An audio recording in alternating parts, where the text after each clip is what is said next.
কুশল মেন্ডিসের সেঞ্চুরিতে শ্রীলঙ্কার 285 রানের সংগ্রহ। প্রথম 2 ওয়ানডেতে আক্রমণাত্মক ব্যাটিং করেছিলেন কুশল মেন্ডিস। গত ম্যাচে তো 20 বলে তুলে নিয়েছিলেন 50। তৃতীয় ওয়ানডেতে ঠিক ততটা আক্রমণাত্মক ব্যাটিং না করলেও ঠিকই সেঞ্চুরি তুলে নিয়েছেন ডানহাতি এই ব্যাটার। আর তাতেই নির্ধারিত 50 ওভারে 7 উইকেট হারিয়ে 285 রান সংগ্রহ করেছে শ্রীলঙ্কা। বাংলাদেশের জয়ের জন্য প্রয়োজন 286 রান। ক্যান্ডিতে টস জিতে আগে ব্যাট করার সিদ্ধান্ত নিতে এক মুহূর্ত দেরি করেননি চারিতা সালাঙ্কা। লঙ্কান অধিনায়কের লক্ষ্যটা ছিল পরিষ্কার, যতটা সম্ভব বাংলাদেশকে বড় লক্ষ্য দেওয়া। অথচ প্রথমে ব্যাট করতে নেমে শুরুটা ভালো হয়নি তাদের। দলীয় 13 রানের মাথায় ওপেনার নিশান মাদুসংখ্যাকে হারায় স্বাগতিকরা। 6 বলে 1 রান করা মাদুসংখ্যাকে ফেরান তানজিম হাসান সাকিব। তবে আরেক ওপেনার বাতুম নিশাঙ্কাকে নিয়ে শুরুর ধাক্কা সামাল দেন মেন্ডিস। দুজনেই করেছেন দারুণ ব্যাটিং। 47 বলে 35 রান করা নিশাঙ্কাকে ফিরিয়ে বাংলাদেশকে ব্রেক থ্রু এনে দেন তানভীর ইসলাম।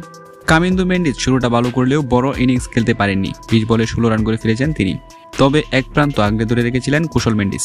তাসকিন আহমেদ ও মুস্তাফিজুর রহমানদের বাজে বল ফেলে মেরেছেন বাউন্ডারি। 95 বলে তুলে নিয়েছেন সেঞ্চুরি। শেষ পর্যন্ত 114 বলে 124 রান করে থেমেছেন ডানহাতি এই ব্যাটার। সালাঙ্কা খেলেছেন 68 বলে 58 রানের ইনিংস। তবে দিন বাংলাদেশের হয়ে 2টি উইকেট শিকার করেছেন তাসকিন আহমেদ ও মেহেদী মিরাজ। 10 ওভারে 52 রানের বিনিময়ে 0 উইকেট ছিলেন মুস্তাফিজের।